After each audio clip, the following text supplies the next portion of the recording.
চারিদিকে তৃণমূল দেখতে পাচ্ছি।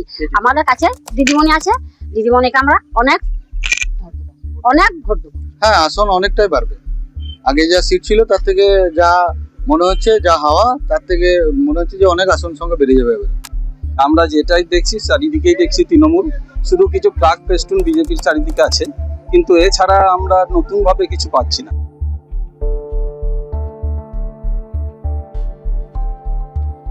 ফলাফল বলতে আমরা যা দেখছি তাতে বিগত নির্বাচনে যেভাবে বিজেপির তাও একটা ছিল, হাওয়া ছিল, এবারে কিন্তু কোনো রকম হাওয়ায় কিন্তু বিজেপির অনুকূলে আমরা পাচ্ছি না।